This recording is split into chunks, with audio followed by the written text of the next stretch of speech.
大家好，我是小青。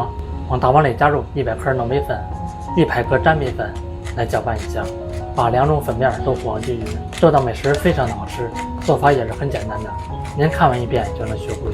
接着再加入180克凉水，加入20克白糖，继续来和往均匀。我每天都会分享一道家常美食，感謝您点個讚及訂閱支持一下，非常感謝。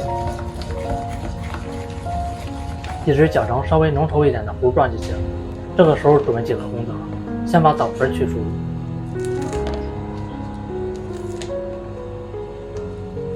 最後再剪成紅棗碎。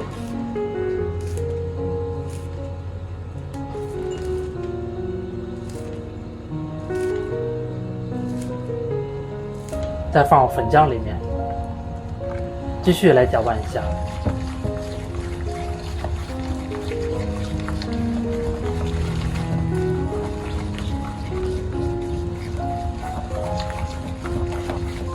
準備一個平底鍋，表面噴一層食物油，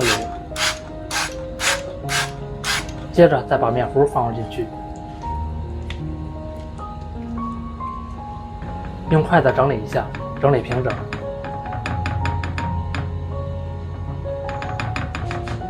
表面再撒入一層白芝麻增香。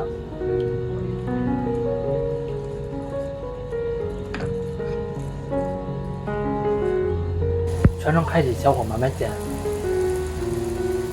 再來滑動一下，受熱均匀。底面煎到定型的時候，再噴一層食物油。裡面煎到金黃色，再翻一個面繼續煎。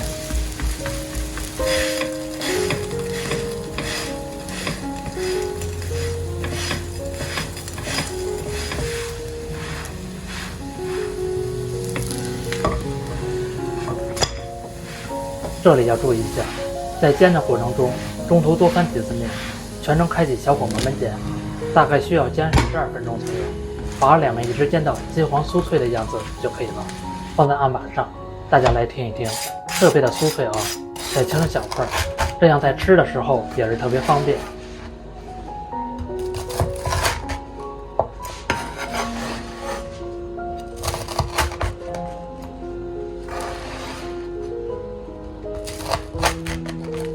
這麼一道紅棗糯米餅就做好了，吃起來的口感，外面是脆脆的，裡面也是軟軟糯糯的，多吃一點也會油膩。沒事的時候做一張，家裡人也非常愛吃，營養豐富，還沒有任何添加，做法簡單零基礎。喜歡吃就趕快收藏起來試吧。感謝您的訂閱支持，我們下期食譜再見。